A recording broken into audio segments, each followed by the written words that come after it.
Salut à tous, on se retrouve ce soir pour l'épisode 2508 de l'After Zap Image. On commence tout d'abord et c'est officiel avec l'équipe de Arsenal et Adidas dévoile le nouveau troisième maillot de Arsenal. Hier j'ai montré le troisième maillot de l'AC Milan et de la Juve, je me souviens dans l'After Zap Image, et là c'est Arsenal. Pas mal de clubs dévoilent leur troisième maillot pour cette nouvelle saison. Donc voilà ce nouveau troisième maillot pour l'équipe des Gunners. Donc un maillot de couleur vert, les manches de couleur bleue, émiré Flybetter, Adidas et l'écusson qui est remplacé par le logo là, du canon, c'est en plus dans le logo bien sûr des Gunners. Donc voilà ce sublime maillot bien sûr pour cette équipe de Arsenal. Et toujours avec eux, et c'est officiel, Theo Walcott annonce mettre un terme à sa carrière professionnelle, même s'il ne joue plus actuellement du côté de Arsenal. C'est une légende du côté des Gunners. Et Walcott annonce prendre sa retraite à l'âge de 34 ans. En tout, c'est 614 matchs joués pour 140 buts et 103 passes décisives et 5 trophées qu'il a pu remporter tout au long de sa carrière. Il a passé le plus longtemps de sa carrière du côté de ce club anglais qui est bien évidemment l'équipe de Arsenal. On lui souhaite bien sûr une bonne retraite. On ne sait pas s'il va se diriger vers des diplômes d'entraîneur. On ne sait pas si ça sera son nouveau métier en relation, on va dire, avec le football. Bonne retraite à lui. On va parler de Dimitri Payet à l'entraînement, nouveau joueur de Vasco da Gama du côté du championnat brésilien et premier entraînement pour lui sous ses nouvelles couleurs de cette équipe. N'oubliez pas que Dimitri Payet aura le numéro 10 du côté de cette équipe brésilienne. On va parler du jeune Gabri Veiga au Napoli. Here we go. Donc on l'annonce depuis pas mal de jours. Du côté de Naples, ça y est, c'est fait. Il y a le Here we go de Fabrizio Romano. Vous savez ce qui va se passer. N'oubliez pas que ce joueur a été pisté par exemple par le Paris Saint-Germain lors du mercato. Je me souviens, j'en parlais il y a à peu près 3-4 semaines. Et voilà, mais c'est plutôt à Naples qui va signer. Donc montant du transfert, ça va monter à plus de 36 millions d'euros, bonus compris avec Naples. Donc le joueur, il est jeune, il a seulement 21 ans. Donc le milieu espagnol arrive du Celta Vigo où il est vu comme un grand talent au milieu en Espagne et il va débarquer du côté du Napoli là certainement dans les futures heures. On va parler cette fois-ci du Real Madrid. Il y a un article du site Foot Mercato. Le Real Madrid a un autre plan que Mbappé pour son attaque. Le Real Madrid a enfin trouvé son numéro 9. Donc on va lire ce qu'ils ont pu mettre. Donc le Real Madrid n'en a peut-être pas terminé avec son mercato. Une porte de sortie s'ouvre pour Hugo Ekitike. Bon là on revient surtout sur le Real Madrid avec son nouveau numéro 9 et c'est Lukaku proposé au Real Madrid. Donc en Espagne, un dossier hyper important. Au Real Madrid fait encore les gros titres, la recherche d'un numéro 9. Si les dirigeants madrilènes ont annoncé à plusieurs reprises que leur mercato était terminé, que la dernière recrue c'était Kepa Arrizabalaga, alors que le feuilleton Mbappé après un nouveau tournant, ils sont tout de même à la recherche d'un nouvel attaquant de pointe, parce qu'il reste, on est le 18, il reste encore 13 jours de mercato, tout peut arriver surtout pour une équipe comme le Real Madrid. Et ce matin, le journal Sport annonce que Lukaku, non désiré à Chelsea, a été proposé au Merengue. Donc c'était marqué sur ce journal Sport, de casting pour les 9. Lukaku est dans la balance, écrit le média dans ses pages intérieures. Sur Mbappé, à qui il réserve le numéro de Benzema, Ancelotti doit renforcer l'équipe et Lukaku est pressenti comme un renfort d'urgence. Reste à connaître la position des dirigeants et les modalités d'un éventuel transfert de l'international belge. Donc voilà, tout est dit les gars concernant Lukaku. N'oubliez pas que Lukaku quitte l'équipe de l'Inter. Il était pressenti du côté de la Juve. Les supporters de la Juventus Turin ne veulent pas de Lukaku. Donc lui ne souhaite pas rester à Chelsea. C'est pour ça que le Real Madrid c'est totalement jouable. Surtout que le Real Madrid a besoin d'un numéro 9. Voilà, parce que après le départ de Benzema, il y a juste celui qui est arrivé, mais ils ont besoin d'un 9 de classe mondiale. Et pourquoi pas Lukaku? Après, il n'y a pas que le Real qui est dessus. Il y a toujours la Juventus, malgré que les supporters pas très chauds. Et Tottenham aussi, toujours dans la course pour signer Lukaku. Donc voilà, concernant l'attaquant belge. On va parler de Reece James, donc touché aux ischio-jambiers à l'entraînement cette semaine. Le néo-capitaine de Chelsea, Reece James, devrait être absent plusieurs mois. Encore une grave blessure pour un footballeur. Il y en a pas mal qui ont été blessés en ce début de nouvelle saison. Et c'est Reece James qui va certainement se faire opérer et manquer plusieurs mois. On ne sait pas combien, peut-être 2, 3, 4 mois. Donc ça, c'est un énorme coup dur. Surtout que Chelsea vient seulement de démarrer sa saison. N'oubliez pas que Reece James, c'est le nouveau capitaine de cette équipe de Chelsea. Donc on lui souhaite bien sûr un bon rétablissement. Heureusement que Chelsea avait recruté Malo Gusto qui occupe le même poste on va dire que Reece James. Donc voilà, on lui souhaite bien sûr un bon rétablissement à James. Jonathan Klaus sur son positionnement dans une défense à 4 du côté de l'OM, il a dit Marcelino me laisse énormément de liberté, on en a beaucoup discuté en début de saison, je lui ai expliqué ma façon d'être, ma façon de jouer, je suis formé latéral, j'ai des bases, il y a des petits détails à régler, le positionnement change un peu, mais le système me convient et me permet de m'illustrer malgré tout, parce que lui il était plutôt... C'est plutôt un genre de piston, on peut dire, voilà, défenseur droit, mais aussi surtout ailier droit, tout sur le couloir droit. Et là maintenant il joue défenseur droit du côté de l'Olympique de Marseille, un style hein, qu'il a très peu utilisé dans le passé. Il dit qu'il s'adapte et c'est vrai qu'il a été bon par exemple lors du match contre le Panathinaikos. Il a été très bon hein, sur ce poste de défenseur droit, Jonathan Klaus. Et ce soir, on verra parce qu'il sera certainement titulaire pour le match ce soir de l'OM du côté de Metz. Voilà le programme de la deuxième journée de Ligue 1. Donc ce soir, Metz-Marseille, on en parlera bien sûr demain. Demain, au programme, il y aura Lyon-Montpellier, 19h. Le match est à 17h, il fait trop chaud, canicule, donc le match est décalé de 2h, 19h. Et Toulouse-Paris-Saint-Germain à 21h. Et dimanche, 13h, ça sera Lille contre l'équipe du FC Nantes.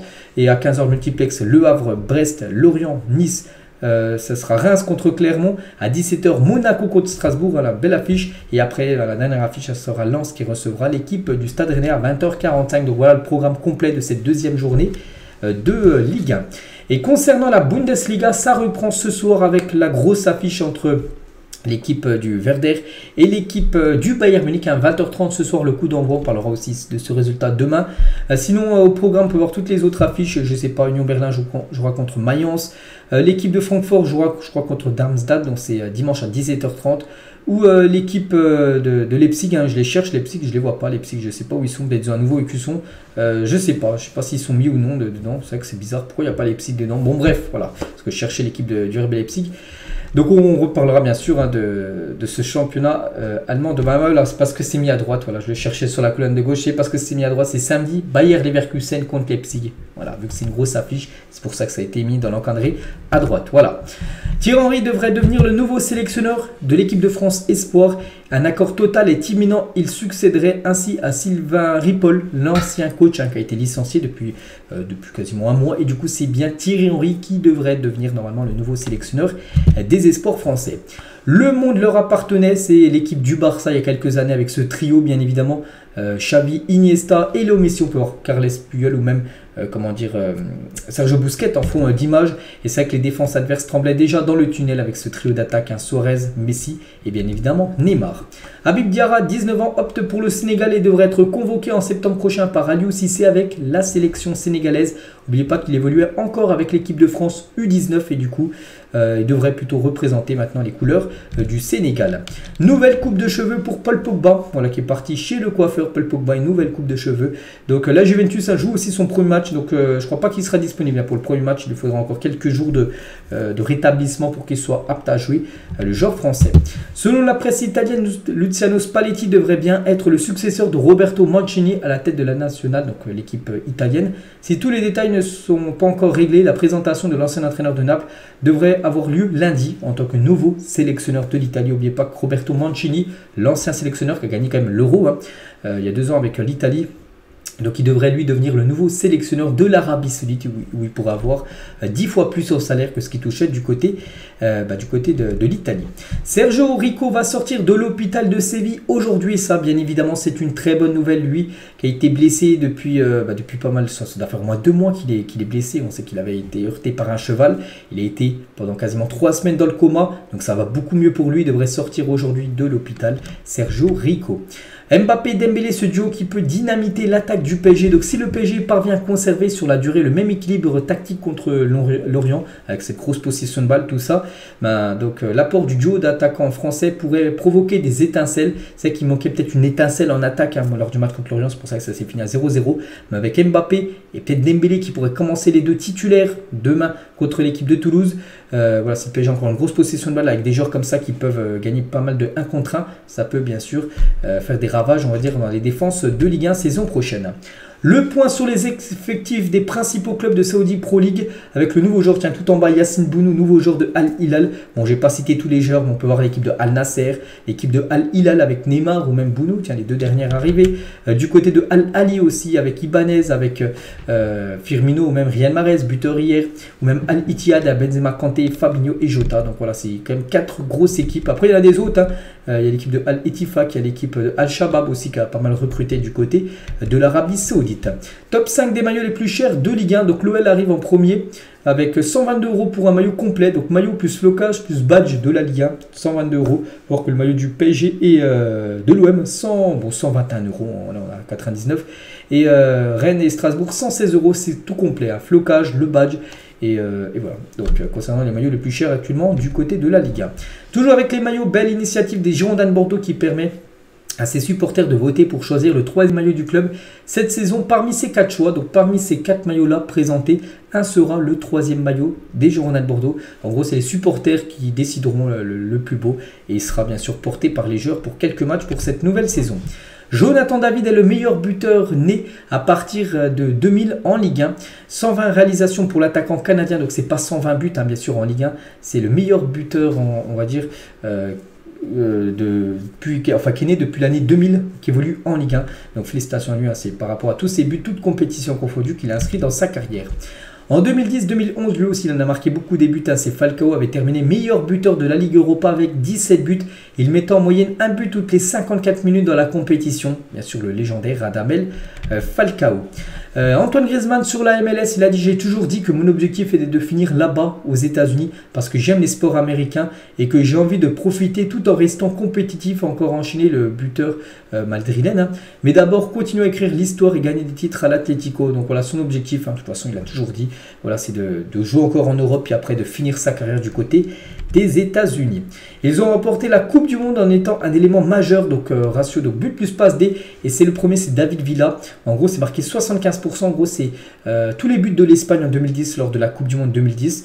Et David Villa est impliqué sur 75 buts. En gros, 3 buts sur 4 inscrits par l'Espagne. David Villa, c'était soit le buteur, soit auteur de la passe D, c'est énorme, c'est lui qui a la plus grande part de pourcentage de buts. Maradona, 71% par rapport à la victoire de l'Argentine en Coupe du Monde 1986. On peut voir par exemple Griezmann en 2018 sur les, je sais pas, peut-être sur les, on va dire 20 buts de l'équipe de France inscrits, sur 10 buts, la moitié, 50%, Griezmann a été décisif, soit un but, soit une passe décisive.